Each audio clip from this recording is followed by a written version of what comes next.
قولي إلهي أنت مقصودي ورضاك مطلوبي أعطني محبتك ومعرفتك لرضا الله تعالى. الفاتحة. أعوذ بالله من الشيطان.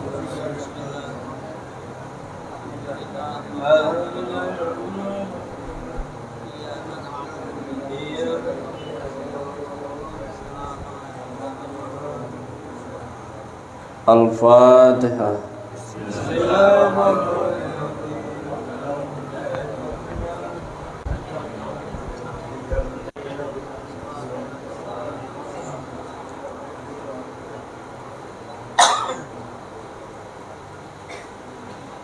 Al-Fatihah.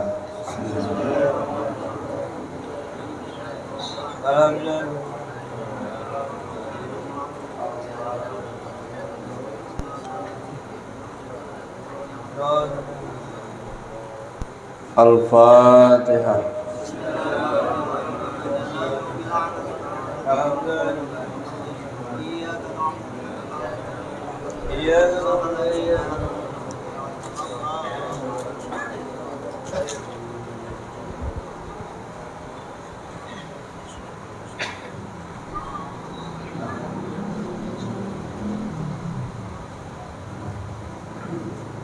Al-Fatihah.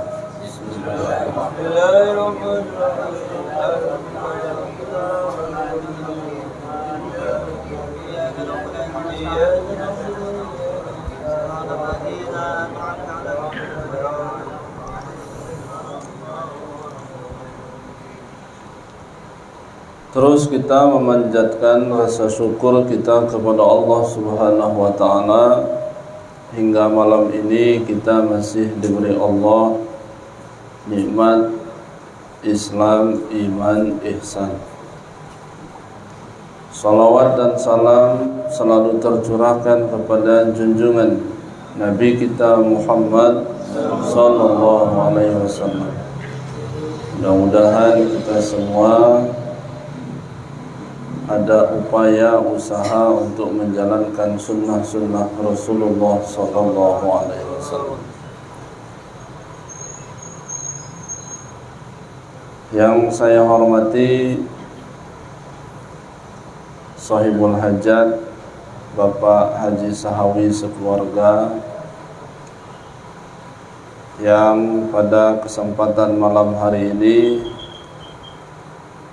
mengundang kita untuk manaqib di sini. Kedua, yang saya hormati, saya muliakan seluruh sesepuh manaqib khotaman dari berbagai daerah yang sempat hadir pada malam hari ini, dan seluruh ikhwan akhwat yang semuanya dimuliakan Allah Subhanahu wa Ta'ala. Bapak Ibu hadirin rahimakumullah, dalam manaqib ini tentu memiliki berbagai macam hikmah yang terkandung di dalamnya. Antara lain hikmahnya adalah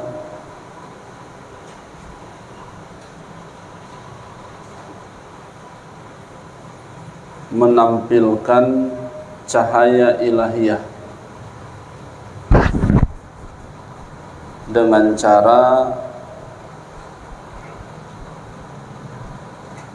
bermuqarabah, mendekatkan diri kepada kekasih-kekasih Allah Subhanahu wa Ta'ala. Kalau menampilkan cahaya dengan kemampuan kita, tentu teramat sulit, karena kita sadar bahwa kita ini lebih banyak dosanya daripada pahalanya. Maka kita selalu bertawassul. Salah satu keunikan tawassul itu dia ada di setiap agenda. Mau manakib ada tawassulnya, mau ngaji ada tawassulnya, ziarah ada tawassulnya, mau makan aja pakai tawassul. Jadi belajar kita menghubungkan ruhaniyah diri kita kepada orang-orang yang sudah lebih dulu dekat kepada Allah Subhanahu wa ta'ala. Kata kuncinya adalah belajar. Belajar mendekatkan diri kepada Allah melalui orang-orang yang sudah lebih dulu dekat kepada Allah.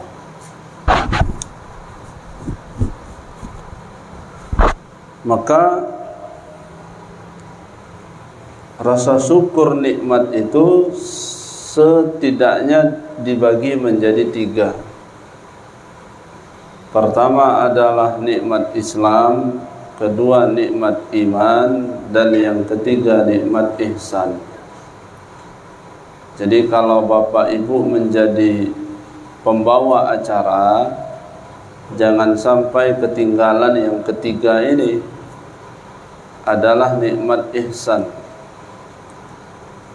Agak kurang populer. Yang lebih populer itu adalah Islam, iman. Agak jarang terdengar istilah ihsan. Maka mesti dipopulerkan. Apa itu nikmat Islam? Nikmat Islam itu adalah bagi kita, yaitu masih tergerak hati dan diri untuk melakukan amaliyah ibadah zahiriyah.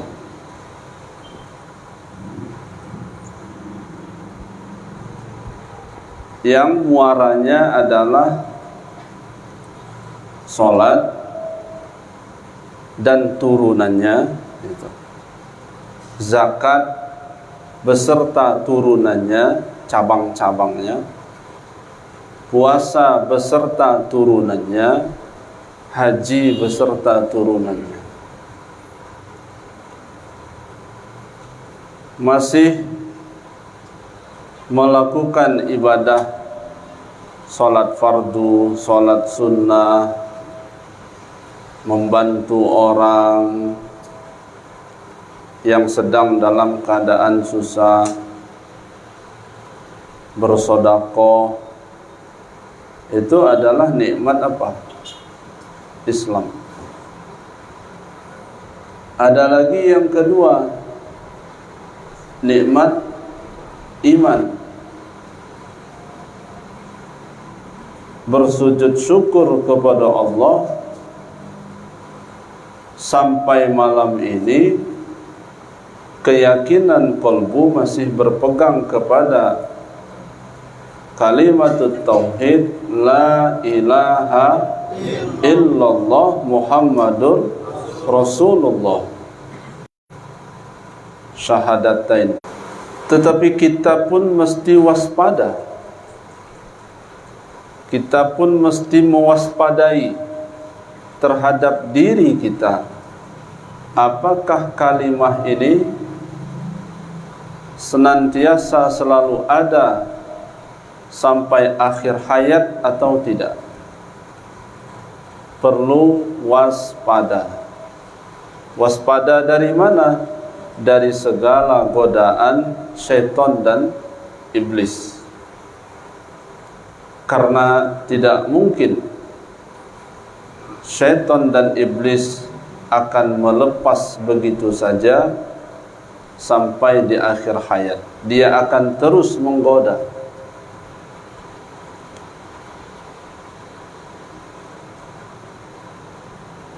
sehingga ini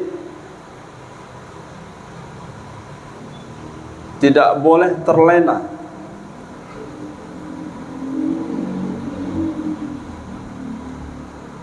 Jangan terlena.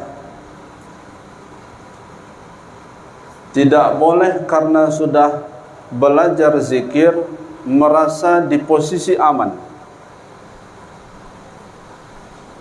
Ini pun harus apa? Waspada. Sebab jangan sampai menjadi mantan zikir, mantan zakir.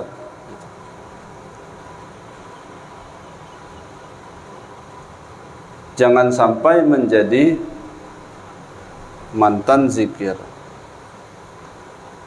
Tidak boleh menjadi mantan zikir. Tetapi zikir ini mesti diistiqomahkan. Jangan salah. Barangkali bisa saja ada orang yang lepas tauhidnya hanya gara-gara Indomie 1 bungkus. Bisa saja lepas tauhid seseorang hanya gara-gara Supermie 1 dus. Bisa saja tauhid itu lepas gara-gara karena ada yang dicintai dan lain sebagainya. Maka ini perlu apa? Waspada. Jaddidu imanakum. Kita ini mesti apa? Selalu terus memperbaharui, perbaharui. Maka itulah rahasia kenapa zikir dalam pembelajaran yang kita terima dilakukan setiap habis sholat fardu. Ajaran dari junjungan Nabi kita Muhammad sallallahu alaihi wasallam terus sampai kepada para ulama-ulama mutaakhirin. Selesai zuhur kita zikir sekurang-kurangnya 165. Tapi apakah selesai dari zikir 165 itu kita dalam keadaan jaga? Sangat boleh jadi selesai dari zikir 165 mulut belum mampu menahan untuk meninggalkan maksiat. Buktinya rajin zikir, tapi rajin juga ngomongin orang. Bisa saja selesai zikir zuhur memfitnah orang. Bukan zikirnya yang tidak tajam, tetapi disebabkan karena kitanya yang belum memaksimalkan zikir tersebut. Maka selesai asar zikir lagi, perbaharui lagi. Nanti selesai asar bisa sembuh, bisa juga kumat lagi. Maka perbaharui setelah selesai maghrib. Selesai maghrib nanti bisa sembuh, bisa kumat lagi. Nah, lagi-lagi bukan salah zikirnya, tetapi salah kita yang kurang memaksimalkan berzikir kepada Allah Subhanahu wa ta'ala. 30 tahun belajar zikir masih terhitung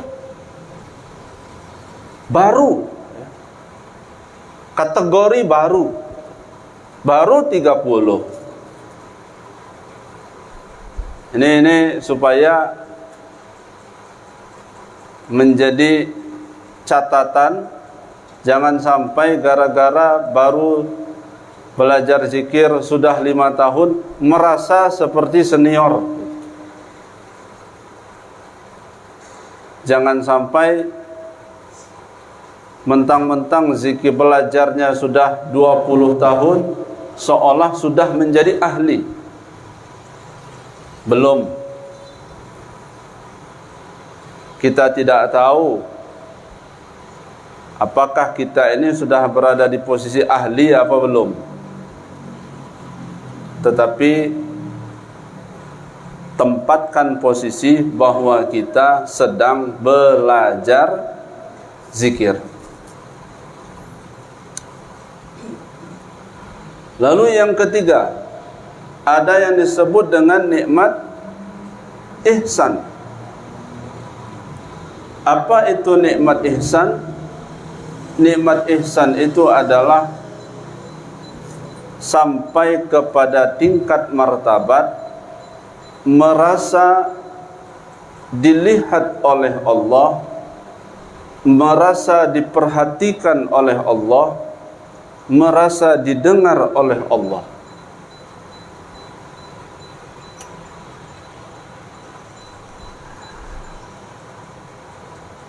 Tidak sholat zuhur lalu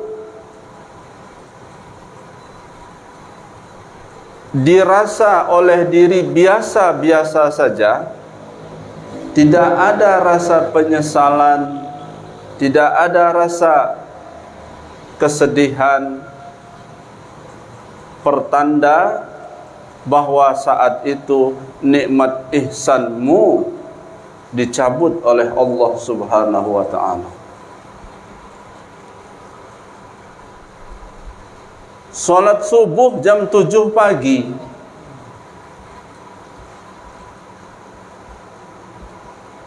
hebatnya 4 hari berturut-turut, tapi rasa nyesal enggak ada, rasa sedih enggak ada. Maka di saat itu nikmat ihsan dicabut oleh Allah.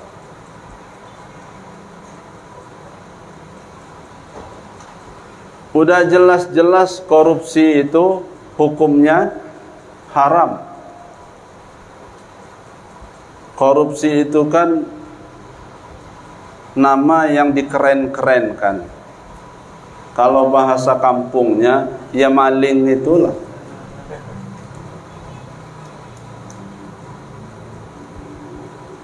Sudah jelas-jelas korupsi itu enggak boleh, tidak boleh, tapi masih korupsi.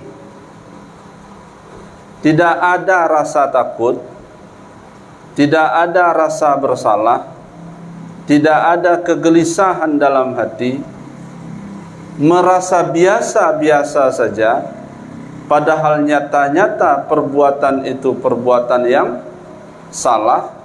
Maka di saat itu, jadi 3 rangkai kata ini tidak boleh dipisahkan: Islam, iman, ihsan. Kalau dalam niat itu usolli fardul isya'i 4 rakaatin, itu Islam. Mustaqbilal kiblati itu iman, lillahi ta'ala itu ihsan. Ikhwan akhwat yang dimuliakan Allah Subhanahu wa ta'ala, diawali tadi oleh qori kita Ustadz Madkhulur Rozak. hampir sekelas qori internasional. Amin. Hampir tapi. Sama. Doain hampir sama. Yang beliau baca adalah surat Al-Munafikun ayat 9. Ya ayyuhalladzina amanu, wahai orang-orang yang beriman. Ini ditujukan yang di kanan, yang di kiri, yang di belakang, yang nyender, yang enggak, yang ngantuk.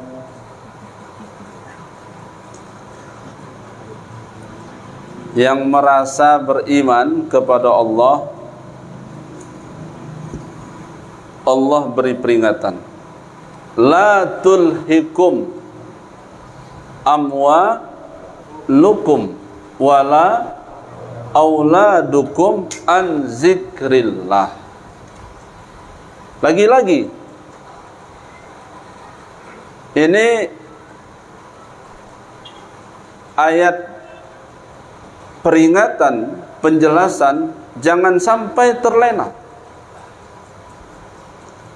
La tulhikum, jangan sampai kalian itu terlena. Amwalukum, oleh harta-harta kalian. Wala auladukum, dan juga jangan sampai terlena dengan anak-anak kalian. Menariknya, amwal di posisi pertama, aulad di posisi kedua. Kenapa? Karena dua makhluk ini yang bisa membuat orang semakin dekat kepada Allah, tapi dua makhluk ini juga yang bisa membuat seseorang jauh dari Allah.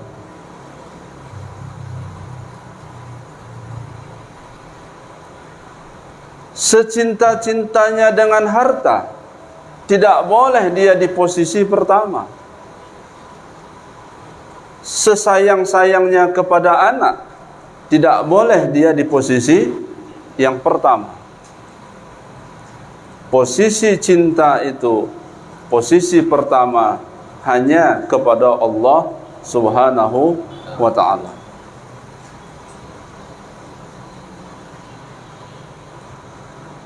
Jadi yang tidak boleh itu apa? Ilha. Jangan terlena.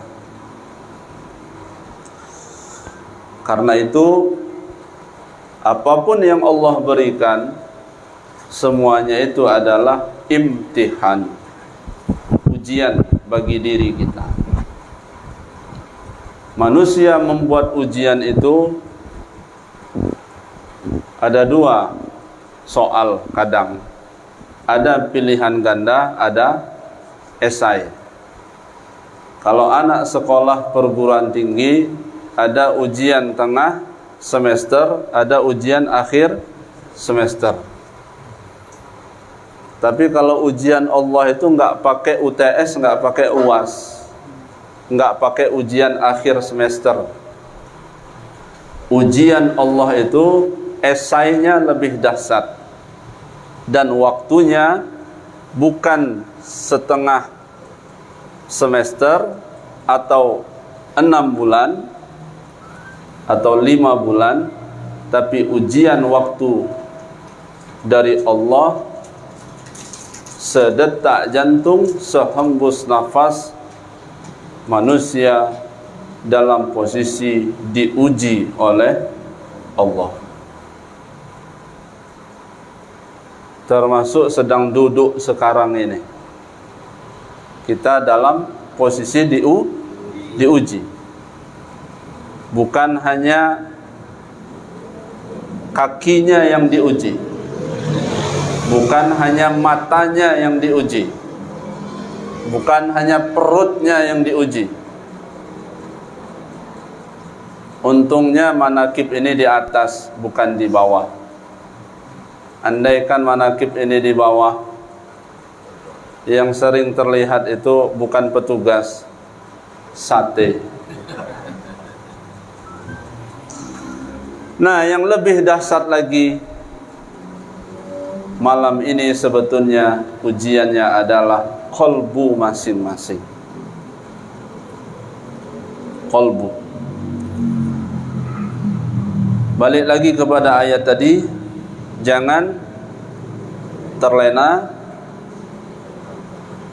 dengan harta, dengan anak, dari ingat kepada Allah Subhanahu wa ta'ala. Nah, ini keluar dulu dari pembahasan.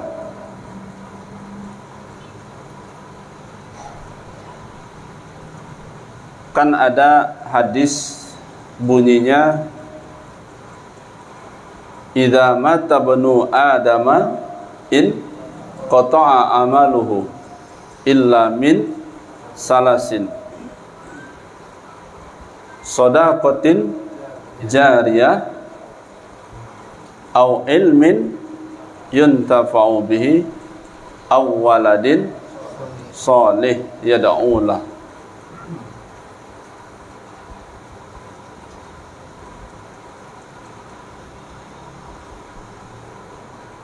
Peringatan ini kepada seluruh jamaah yang hadir, baik orang tua yang muda maupun orang tua yang tua.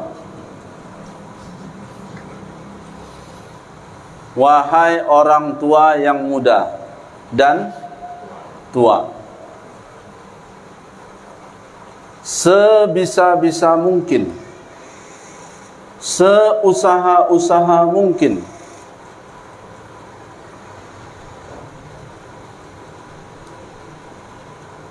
membuat amal jariyah kepada anak, salah satunya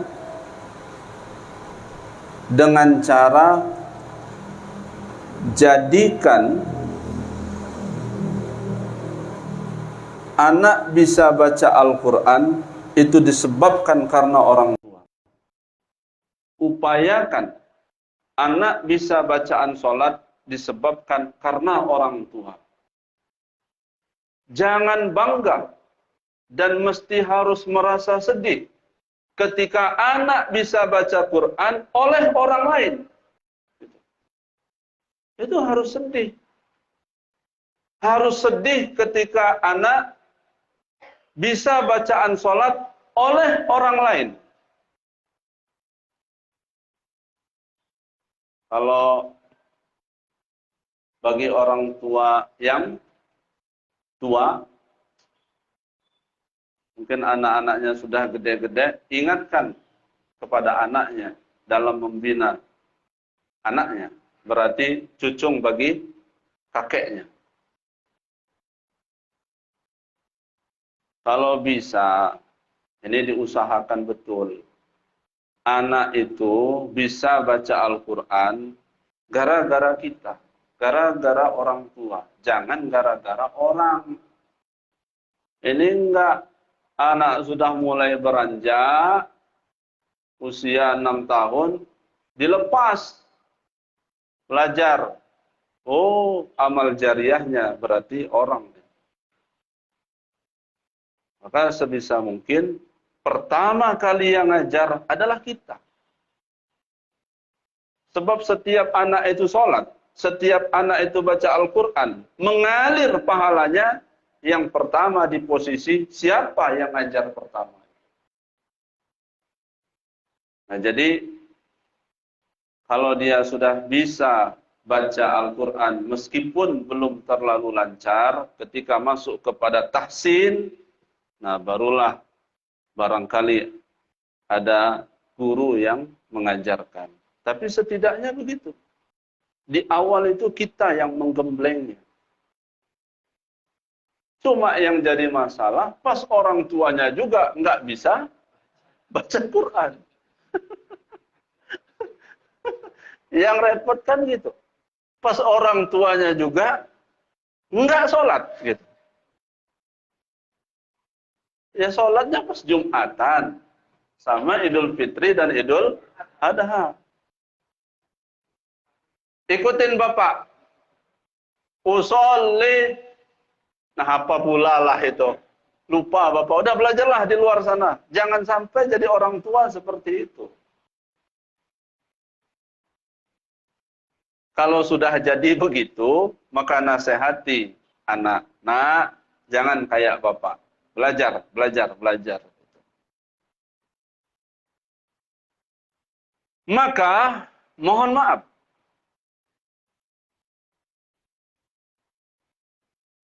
Ikhwan akhwan, Bapak Ibu ini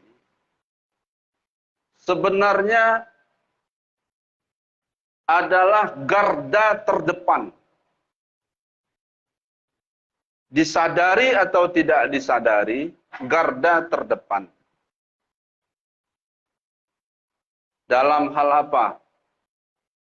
Dalam hal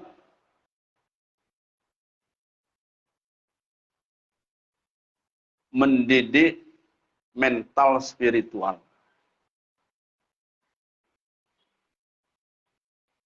Nah, itulah intermezzonya itu. Lanjut. Wa may yaf'al zalika, kalau berbuat model begitu kata Allah, fa ulaika humul khasirun. Maka termasuk golongan orang-orang yang merugi. Golongan merugi. Siapa orang terlena dengan harta, siapa orang terlena dengan anak, maka dia termasuk golongan orang merugi. Yang disebut aulad, ya. Tapi turunan dari aulad itu ya banyak. Jangan terlena dengan pasangannya, itu maksudnya. Jangan terlena dengan posisinya dan lain sebagainya. Nah, itu yang pertama. Lalu yang kedua, dalam tanbih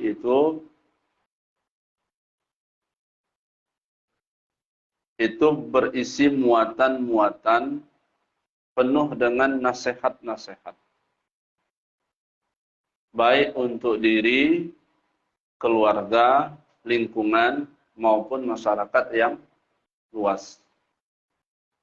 Dan itu memberikan isyarat petunjuk bahwa orang yang belajar zikir tidak boleh dia menyendiri berpisah. Tetapi orang yang belajar zikir itu mesti mampu bergaul dengan siapa saja. Karena itu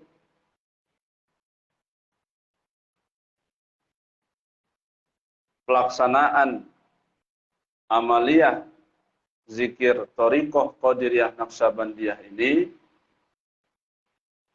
itu memiliki 3 amaliyah yang mendasar. Ada zikir harian, ada zikir mingguan, ada zikir bulanan. Nah, karena itu apa? Selalu didawamkan, diistiqomahkan.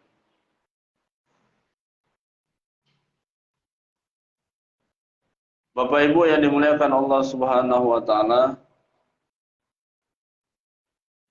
saya ingin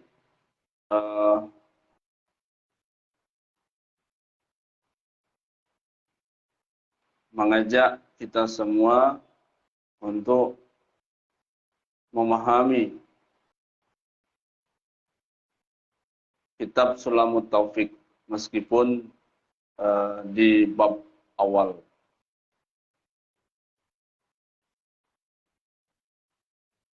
Dalam bab awal ini dikatakan, dijelaskan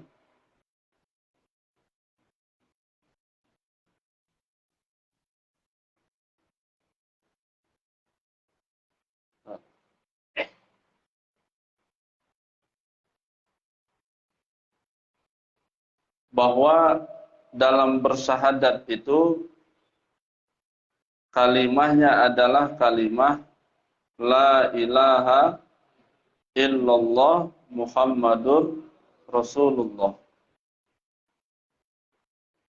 Di awal dikatakan babu usuluddin fil wajibi ala kulli mukallafin.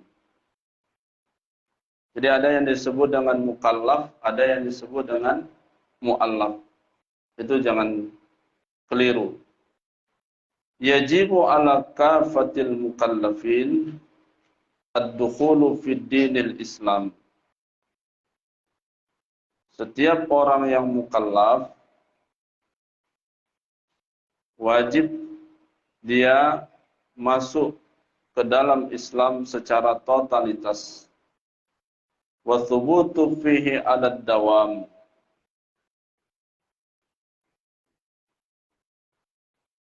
Wal tizamu ma lazima alaihi minal ahkam, dan menetap selama-lamanya serta menjalankan semua hukum-hukum yang sudah ditetapkan oleh Allah dan Rasulnya. Famimma yajibu ilmuhu wa i'tiqaduhu mutlaqan. Di antara perkara yang wajib untuk diketahui dan diyakini, wan nutuqu bihi fil hali in kana kafiran wa illa fa fis salati syahadatan.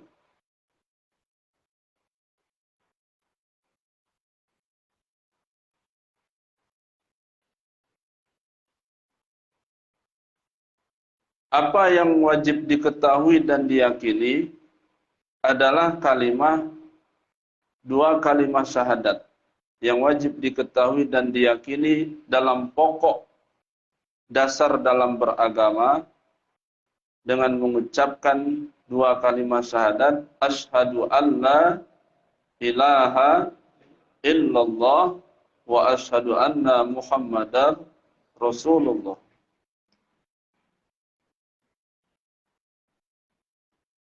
Wa huma asyhadu an la ilaha illallah wa asyhadu anna Muhammadar Rasulullah. Wa makna asyhadu an la ilaha illallah. Adapun dari makna asyhadu an la ilaha illallah, an ta'lama wa ta'taqida wa tu'mina wa tusaddiqa. Jadi makna dari asyhadu an la ilaha illallah wa asyhadu anna Muhammadar Rasulullah itu adalah engkau mengetahui, an ta'lama wa ta'taqida, engkau meyakini, wa tu'mina, dan engkau mempercayai, wa tusaddiqa, dan engkau membenarkan. Itu ada berapa itu? Ada 4. Yang pertama apa? Tangganya an ta'lama. Yang kedua wa ta'taqida, yang ketiga wa tu'mina, lalu yang keempat wa tusaddiqa. Pertama adalah pelajari. Belajar dua kalimat syahadat itu sekurang-kurangnya ya 2 tahun itulah. Belajar dua kalimat syahadat itu. Maka dalam pengajian di Arafah, fikih itu belajar membaca dan mengamalkan. Tauhid itu belajar mengetahui isi. Tasawuf 1 itu belajar memposisikan. Tasawuf 2 itu belajar memakai. Sebab kunci dari segala kunci itu adalah dua kalimat syahadat. Dan itulah yang ditanyakan oleh 3 orang kafir kepada Sayyidina Umar bin Khattab. Jadi ceritanya ada 3 orang kafir bertanya kepada Sayyidina Umar bin Khattab. Ada 4 pertanyaan yang memang pertanyaan itu dahsyat. Pertanyaan yang pertama, mereka bertanya kepada Amirul Mukminin Sayyidina Umar, jelaskan kepada kami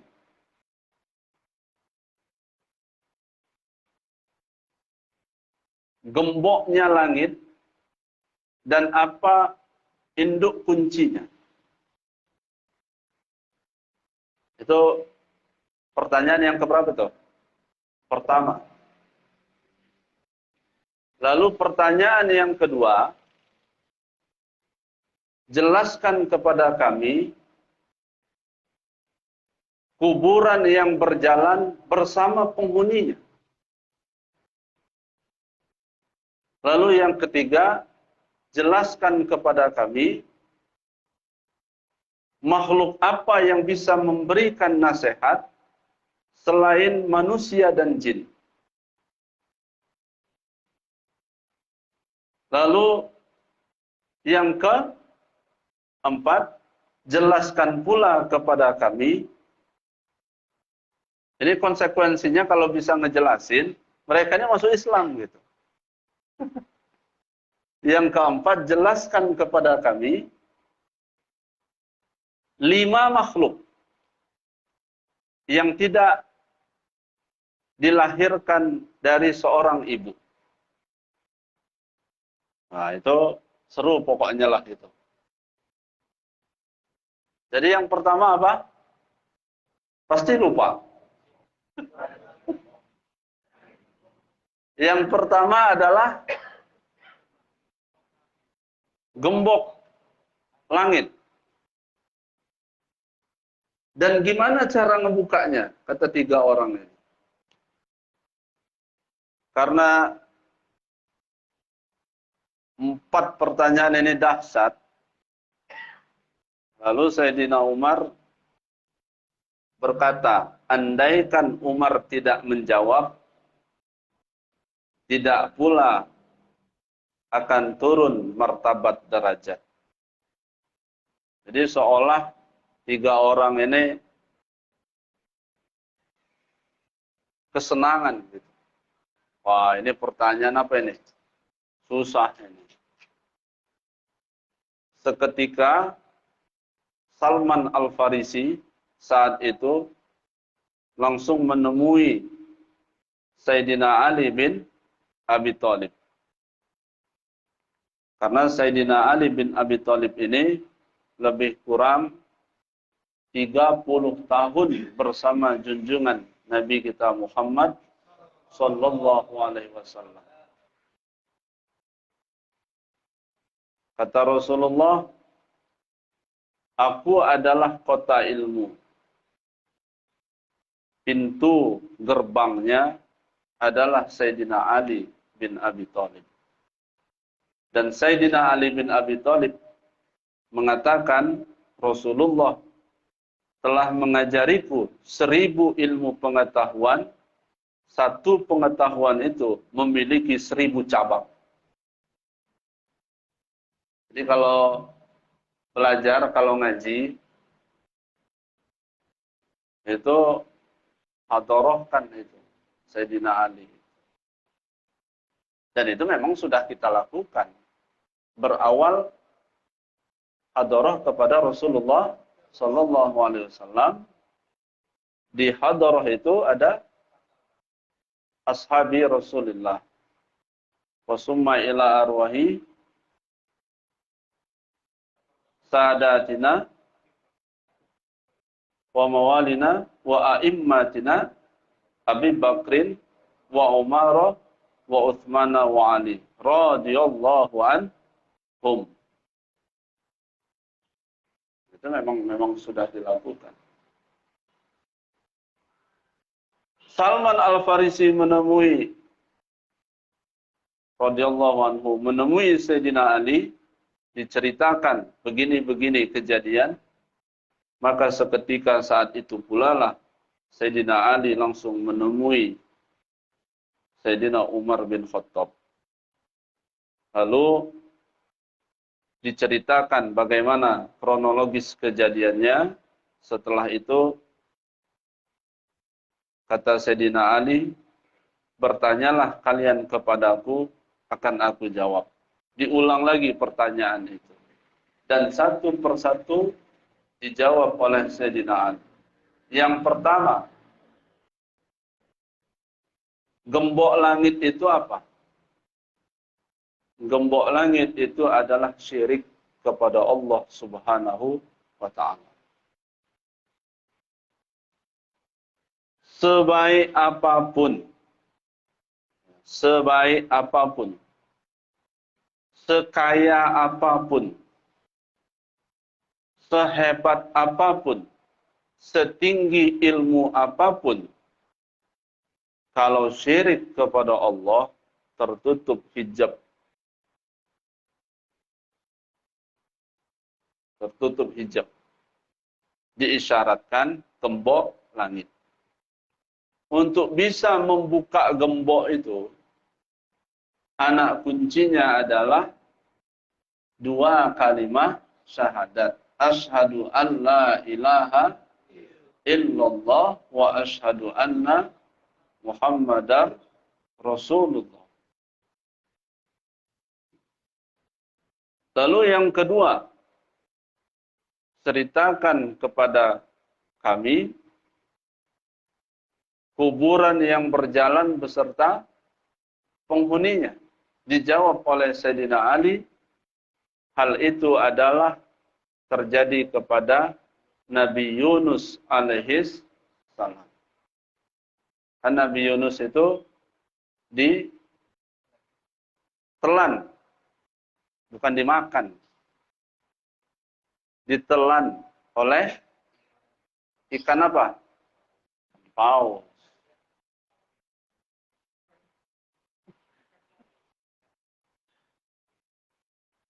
Dan doa Nabi Yunus itu apa?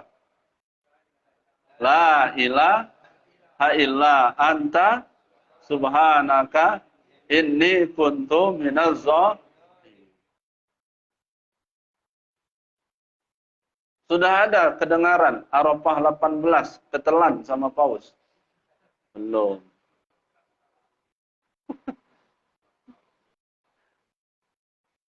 Nah, itu doa itu luar biasa, dahsyat itu. La ilaha illa anta subhanaka inni kuntu minaz zalimin. Coba ngomong sama-sama. La subhanaka inni kuntu. Lagi, la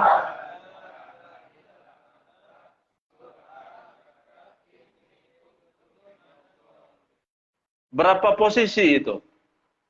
Doa itu. Saat Bapak Ibu membaca doa itu, yang di benak pikiran apa? Saat baca doa itu. Hah? Dua posisi. La ilaha illa anta adalah posisi menuju Allah. Subhanaka inni kuntu minaz zalimin, posisi kepada diri. Jadi ketika la ilaha illa anta subhanaka, itu tertuju kepada Allah. Artinya apa? Segala bentuk apapun perkara di alam dunia ini, mau ringan atau besar, itu semuanya dalam genggaman Allah. Subhanaka inni kuntu minaz zalimin. walaupun di posisi martabat tinggi, ya, di hadapan Allah, subhanaka inni kuntu minaz zalimin. Sudah jadi salik. Inni kuntu minaz zalimin. Coba ngomong, ini sudah jadi imam. Inni kuntu minaz zalimin. Sudah bisa mimpin khotaman. Inni kuntu minaz zalimin. Sudah jadi petugas manakib. Inni kuntu minaz zalimin. Andaikan Arafah 18 jadi wali semua. Inni kuntu minaz zalimin. Itu ya. Inni kuntu minaz zalimin. Begitulah sirkulasi adab etika. Nah, itu yang keberapa itu? 2. Terus pertanyaan yang ke-3. Apa? Makhluk apa yang... Nah, ini mesti disetrap ini saya. Udah salah kuat lagi. Yang ketiga adalah makhluk apa yang bisa memberikan nasihat, tapi dia bukan dari kalangan bangsa jin dan manusia. Apa kira-kira? Adalah semutnya Nabi Sulaiman alaihissalam. Ketika rombongan Nabi Sulaiman beserta bala tentaranya tiba, sekelompok semut langsung ketuanya ngasih komando. Hati-hati! Minggir! Prit! Ini Nabi Sulaiman beserta bala tentara akan lewat. Semut. Kenapa kita nggak bisa dialog dengan semut? Bisa nggak dialog dengan semut? Nggak bisa. Jangan yang repotnya diajak dialog enggak, dimakan dia semut itu. Nah, lalu yang keempat. Yang keempat itu apa? Makhluk apa yang lahir tanpa seorang ibu? Ada 5. Yang pertama adalah Nabi Adam alaihissalam. Yang kedua adalah Sayyidatina Hawa. Lalu yang ketiga adalah ontanya Nabi Soleh. Yang keempat dombanya Nabi Ibrahim. Dan yang kelima tongkatnya Nabi Musa alaihissalam yang menjelma menjadi seekor ular. Balik lagi kepada yang tadi. Nah, jadi memahami 2 kalimat syahadat. Yang pertama adalah apa? Anta'alama. Mempelajari, memahami, mengetahui asyhadu alla ilaha illallah wa asyhadu anna Muhammadar Rasulullah. Itu ada turunan kalimatnya, yaitu la ilaha illallah Muhammadur Rasulullah. Ada lagi turunan kalimatnya adalah Allah dan Muhammad. La ilaha illallah itu 4. La ilaha illa Allah. Kalau enggak ada Allahnya, maka sia-sia saja kalimat la ilaha. La-nya ada, Allahnya enggak ada, maka sia-sia kata la. Ilaha ada, Allahnya enggak ada, maka sia-sia kata ilaha. Illahnya ada, Allahnya enggak ada, sia-sia kata illah. La ilaha illah.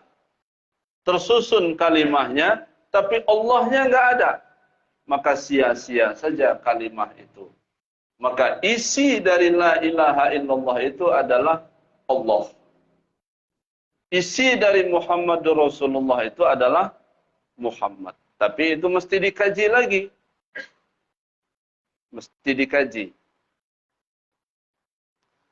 Sebab ada zikir berhuruf, ada zikir tanpa huruf. Lalu yang kedua adalah wa ta'taqidah. Setelah mengetahui, langkah yang kedua adalah meyakini.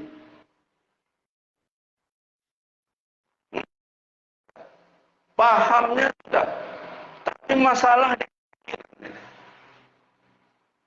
susah mengkoneksikan antara ini dengan ini. Ini paham tapi ini nggak yakin. Juga konslet. Tahun supaya antara ini dengan ini. Itu diyakini. Jadi ngaji itu bukan untuk pengetahuan, tapi ngaji itu untuk pakaian. Setelah itu apa? Wa tu'mina, mempercayai. Pertama mengetahui, belajar. Yang kedua meyakini. Yang ketiga apa? Mempercayai. Sampai kepada tingkat mempercayai, itu bukan ilmu lagi yang berjalan, tetapi sudah mulai kepada praktek. Sudah mulai kepada praktek. Maka jangan heran orang yang belajar zikir itu selalu apa?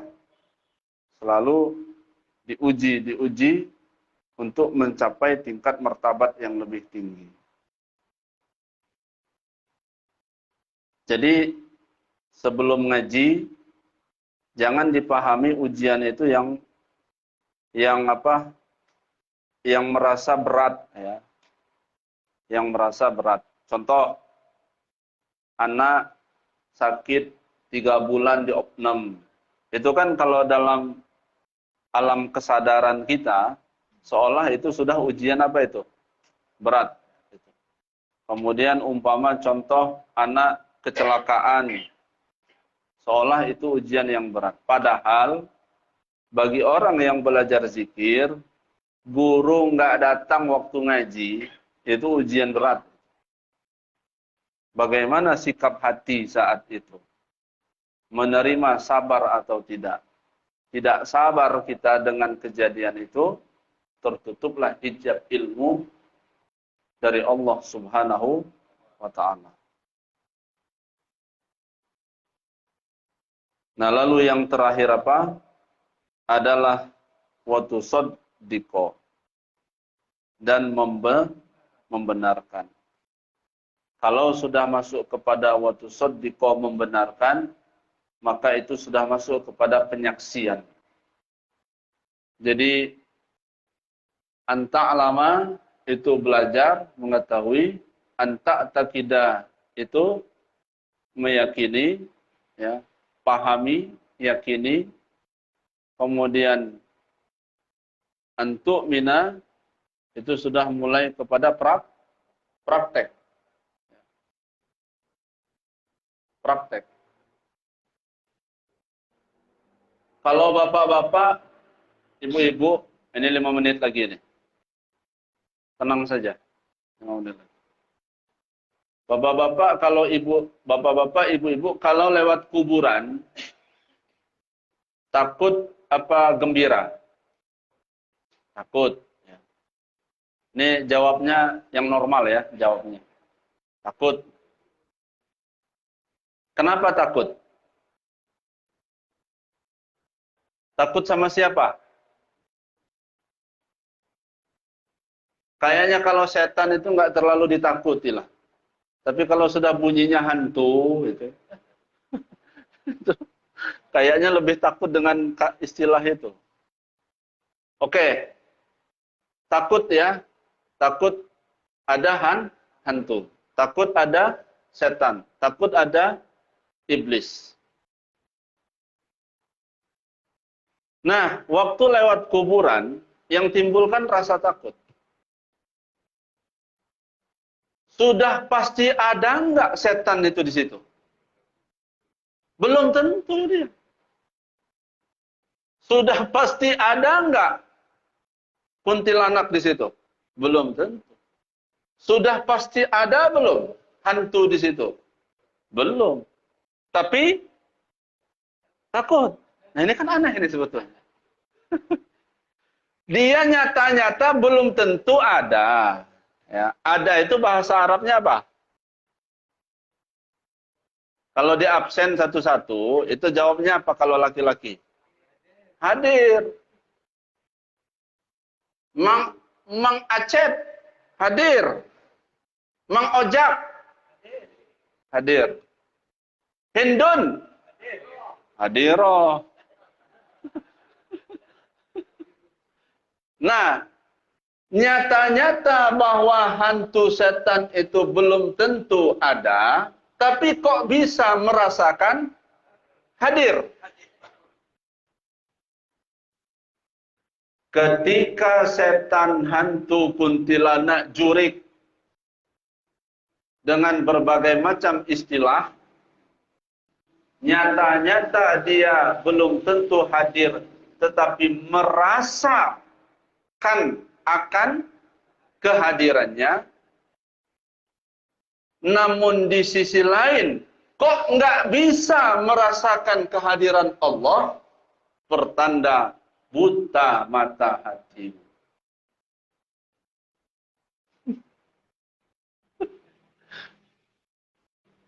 Nah, jadi kalau masih berat di setan tadi, ya, berarti masih jauh mau jadi ahli zikir. Ya. Kalau pacan ngajak ziarah ke Makam Tubagus Yahya, pinginnya sih ramean aja. Tapi begitu sendirian, tutup pintu itu.